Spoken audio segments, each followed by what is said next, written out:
On January 7th, the rivers ran thick with winter rain.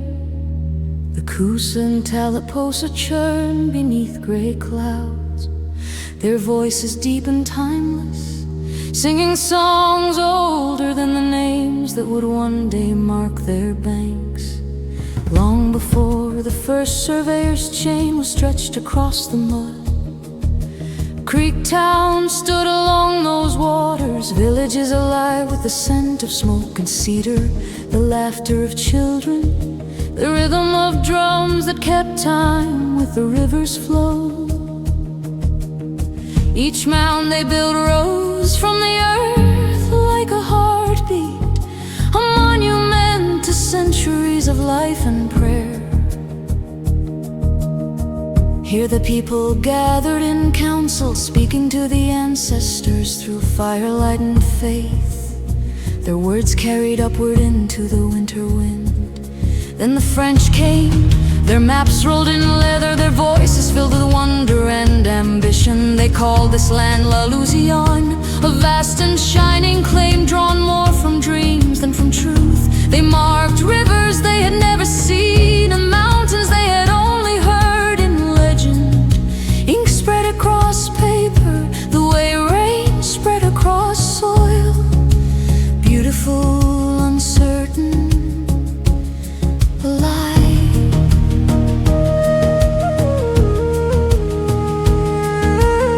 Years later, American surveyors came with compass and chain, replacing imagination with measurement. They drew the world in straight lines and angles, cutting through forests that once held only paths of moccasins and deer. Every mile staked was a promise, every promise a claim. From those lines came borders, from those borders came towns, and from the towns the idea of a state, a new Alabama waiting to be born.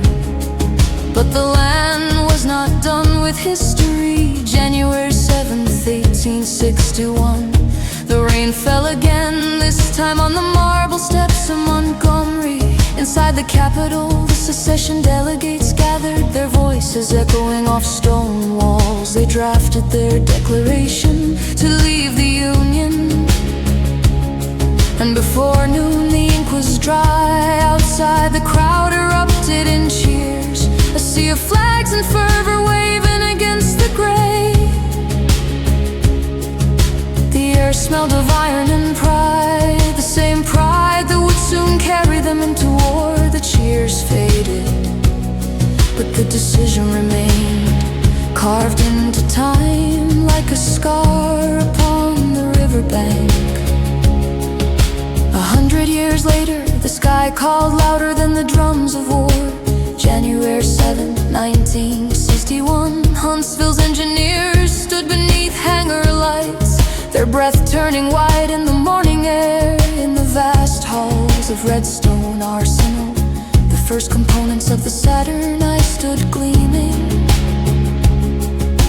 Metal towers of hope and thunder, they tested engines that would one day shake the world. Machines built from equations, courage and midnight oil. And when they fired, the roar was more than sound, it was Alabama's heart rising skyward, trading musket smoke for rocket flame.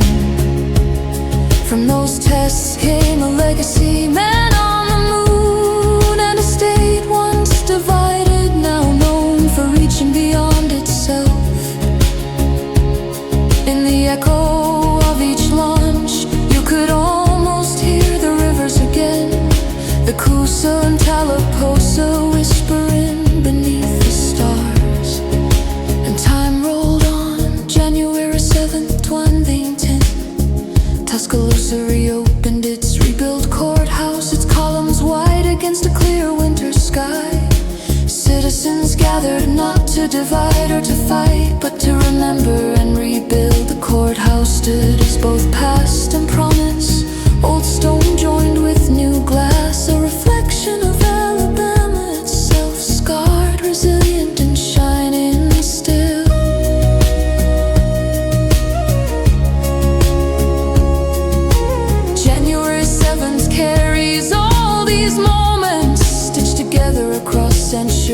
From the river mounds of the creek to the marble halls of Montgomery, to the launch pads of Huntsville, to the courthouse square